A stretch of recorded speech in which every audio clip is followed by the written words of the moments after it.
I grew up in the backwoods of Washington state. My family lived on a 5-acre plot of land. More than half the property was covered by dense woods that expanded past our property lines for miles. My entire childhood was spent in those woods with my brother, playing, climbing trees, and catching frogs at the ponds. It was everything two boys could ask for. One late summer night, I believe my twin and I were about 8, I heard someone screaming outside far off in the woods. I was the only one to hear it because I had my window open. It scared me to my core. I've heard screams before, but they were from coyotes. This was different. I went to my brother's room and opened the window to see if he could hear it as well. Sure enough, he did. Not wanting to bother our parents, we decided not to say anything. After about a week of these screams, we decided to tell our parents. My parents told us it was probably coyotes and that it was nothing to be afraid of. The screams every day sounded like they were getting closer to the house. Then outdoor toys went missing. I wasn't able to find my skateboard I left outside one night. My brother's bike was taken, and our favorite pool inflatables were gone. We told our parents again about the screams and how our stuff was missing. Of course, they said that the screams were coyotes and that our stuff went missing because we didn't take care of it and probably got lost. The screams were getting so loud and sounding so close that I stopped sleeping with my window open. But there was one night that I could hear yelling that sounded closer than ever before. I peered out the window, and what I saw sent shivers down my spine and paralyzed me with fear. Just outside my second-floor bedroom window that looked over the backyard into the edge of the woods, I saw the figure of a slender person. Even from my window, I could see the moon reflecting off the whites of their eyes, large and bulging out of the sockets, the eyes fixed on the house, unmoving. It was a man who stood a foot taller than the tall wooden fence that separated the backyard from the trees. His gaze slowly shifted towards my window. He caught sight of me, and slowly with slender legs he made his way across the fence to the gate. Oh no, he's coming my way. What do I do? Help! He's getting closer. I can't move. He was close enough for me to see his face clearly now. His mouth was wide open, and the expression of surprise on his face, because of just how much his eyes bulged from his sockets. So much so that I couldn't even imagine how he could blink. A head decorated with tufts of hair. Most of his scalp was bare, as though his hair was pulled out. His clothes were tattered and dirty. He wasn't wearing any shoes. He stepped right under my window and stared up at me, his eyes unmoving, unblinking. His mouth open like in a perpetual scream, but it was silent. I'm not sure how long we stared at each other. It felt like minutes, frozen in fear until a blood-curdling scream from a face that was still unmoving and unblinking emanated from his mouth. That broke the hold of my body. I jumped back from the window, ran straight to my brother's room. He had heard it as well. We busted into our parents' room screaming and crying. They assumed I had a bad nightmare and scared my brother. No matter how much I pleaded, they would not believe me. The last week of summer was the worst of them all. The man with the bulging eyes would stare at me from the tree line at night. Every once in a while, I would see him during the day, but every time I yelled for someone to come over, he would disappear. When school started up, I was relieved to not be at home all the time. It was a stressful time. I started hearing and seeing the man less and less. I started to think that maybe it was my imagination that conjured up this image. My parents might have been right. As a kid, I had quite the imagination. However, on a late Tuesday night, there was a knock at the front door. The thought of the screaming man came into my mind. Could he be knocking? Could he be coming to take me? My father answered the door and greeted a cop. The cop explained that the neighbors called 911 for someone breaking into their pool house. The officer told my father that the man had been living in the woods for a few months, and that if anything went missing over the summer, then it might be found at the camp the intruder had set up. I went out the back door to catch a glimpse of the man who broke into the neighbor's property.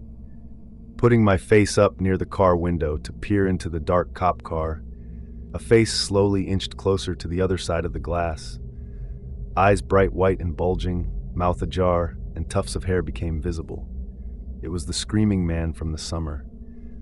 I guess after telling my long story, the message I'm trying to say is that kids aren't always playing pretend when they say there is a monster. I sure wasn't.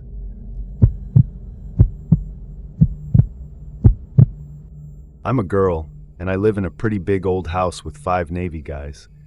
My family had moved out when I was younger, and I ended up renting the place with my college friends. But after they all moved out, I was left living there with these guys. The house is older, with lots of character, creaky floors, drafty windows, and a few strange corners that always felt a bit off. My room is by itself out in the detached garage, which had been converted into a small studio apartment. The place was cozy, but I often felt isolated.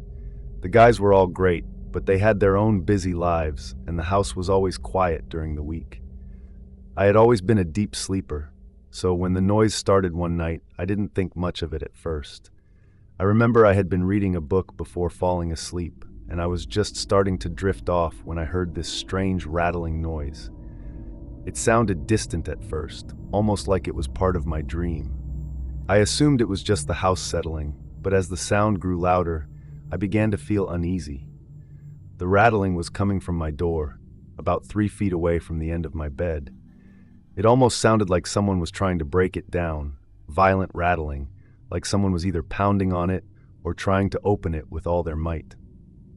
My dog, a lab, who was usually an incredibly sound sleeper, suddenly sat up and started staring at the door. That's when the hairs on the back of my neck stood up. At first, I thought maybe it was just my roommates being drunk and messing around outside, trying to mess with me. They were all Navy guys, so they had plenty of late nights, and I wasn't really expecting trouble. But as I slowly began to wake up, I realized that this wasn't a dream. The rattling continued, and I felt paralyzed with fear. The door was deadbolted, but I'd often forgotten to lock it in the past, assuming the neighborhood was quiet and safe. Thank God I had started deadbolting it a week ago, probably after reading some paranoid story on Reddit.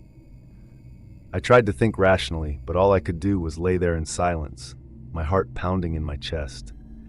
The door kept rattling, as if someone was desperately trying to get in. The motion light outside my window flickered on, casting eerie shadows across the walls.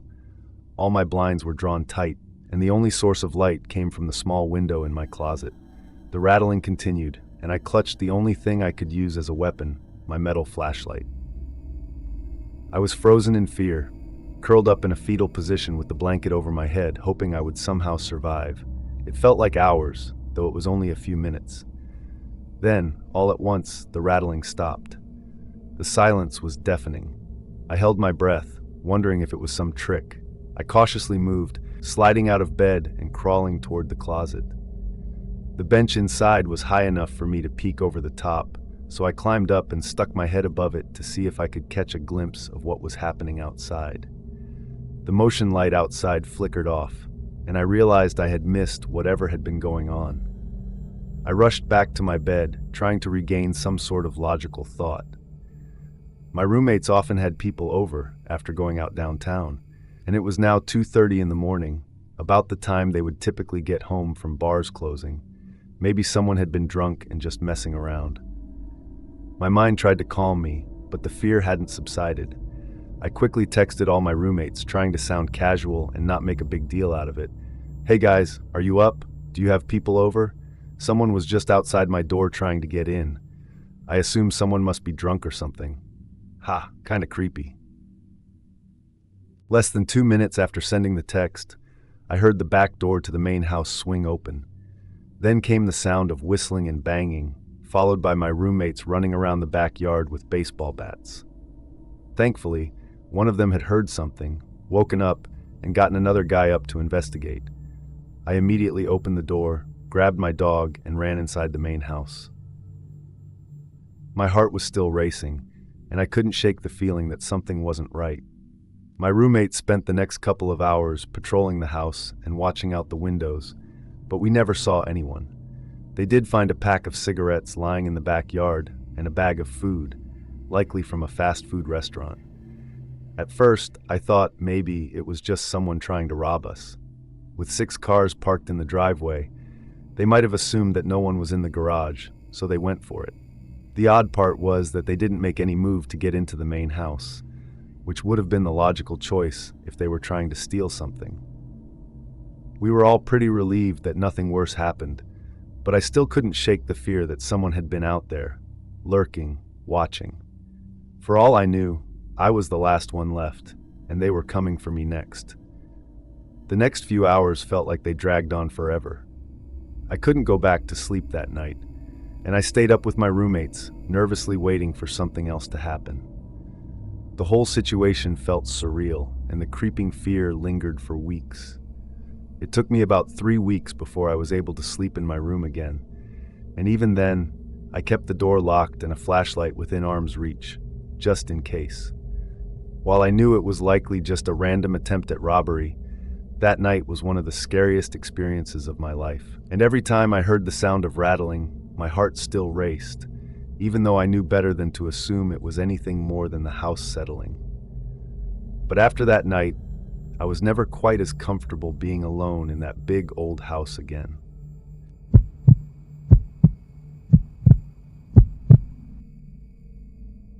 When I was in my early 20s, my mom and I moved into a house together. It was an older home, situated in a quiet neighborhood, and though we loved the charm of it, there was an underlying tension that we couldn't shake. Growing up, I had always been the kind of person who felt a little jumpy in unfamiliar situations, but this house, for some reason, made me feel uneasy in ways I couldn't explain.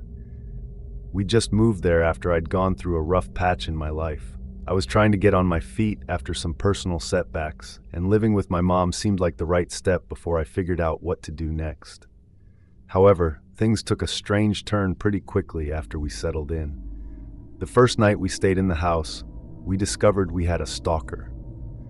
My mom came outside one evening and caught someone sneaking around our car. He seemed to be rummaging through it, looking for something. My mom, quick thinking and alert as ever, triggered the car's panic alarm, which startled the man and scared him off.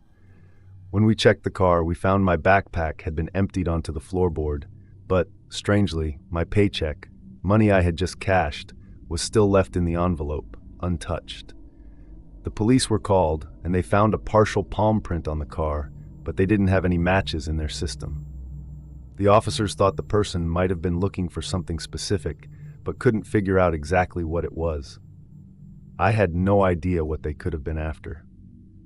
A few days later, we found something that made it clear someone had been trying to invade our privacy. While we were doing some yard work, we found a phone cord under our deck, connected to the phone box outside the house. We had the phone company come out to inspect it, and they confirmed that someone had been using the cord to hook up a phone and likely was hiding under the deck to listen in on our conversations. They removed the cord and even put a lock on the phone box to prevent further tampering. This is when things started to get really unsettling. It wasn't just someone randomly snooping. It felt deliberate and calculated. Over the next few weeks, the weird occurrences escalated. We would often hear footsteps outside our windows at night. My mom and I would call the police, but by the time they arrived, there was never anyone in sight. On another occasion, we noticed that the exterior light bulbs around the house had been removed, leaving the place in complete darkness. We couldn't understand why someone would go to the trouble of doing this, but it made us feel exposed and vulnerable. Then one day, my mom realized that some of her personal belongings, like a pair of earrings and a stuffed animal, had gone missing from her dresser. There was no sign of a break-in, but those items never turned up again. We were sure someone had been inside the house. The creepiest discovery came one day when my mom was raking leaves in the front yard. She spotted something odd in one of our bushes. Upon closer inspection, she found a voice-activated recorder wrapped in black plastic and tied to the trunk of the bush. It was tapped into our phone line, and someone had drilled a hole through the foundation of our house to run the phone cord into the recorder. We couldn't believe it. How had a neighbor, especially the elderly ones who lived nearby, not seen or heard anything happening? By this point, the police had been alerted several times, and they were starting to realize how serious and disturbing the situation was. They sent a few officers to investigate the recorder, and while we were inside the house talking to one of them, We heard the strange thump and squeak noise that we had become familiar with. We told the officer about the noise, and he seemed intrigued. He crawled under the house to investigate and found that the noise was caused by bumping into a pipe in the crawl space. The police speculated that whoever was behind this was getting into the crawl space to hide under the house, possibly listening to us without us knowing. This was terrifying. Someone had been lying under our house, listening to our every word. To prevent further access, we sealed the crawl space entrance and even glued sequins into the glue so we'd know if the cover had been tampered with. This was hands down one of the most unsettling periods of my life. But after a while, we decided to move. I moved in with my boyfriend, now husband, into a second-floor apartment. It was in a much safer area with people around, and I felt so much more secure. I thought, for sure, the stalking issue was behind me. But just when I thought I could breathe a sigh of relief, something else happened. Shortly after we moved, I noticed that our caller ID wasn't working properly. Concerned, I called the phone company, only to find out that someone named Mr. Kramer had requested that our caller ID service be turned off. This threw me into a complete meltdown. How had someone been able to make changes to our account? Why had they specifically wanted the caller ID disabled? I had a panic attack, thinking that the stalker might still be around, planning something. I immediately set a password on the account to prevent anyone from making changes without our permission. That was the last issue we had with this strange person. Looking back, I wonder if the caller ID request was even related, or if it was just a mix-up with the phone company. But at the time, it felt like the stalker was still trying to control our lives, even from afar. Despite the fear and uncertainty, I think we were lucky. If the person had wanted to do something worse, there were plenty of opportunities for them. But it seemed like they were more interested in watching us, scaring us, and observing our every move. After everything we went through, I've never felt completely at ease in a house again. The whole experience made me hyper-aware of my surroundings, but also more cautious about who I trust and how much I let my guard down. Moving forward, I always made sure to secure every part of my home, every lock, every window, every entryway, because you never really know who might be watching.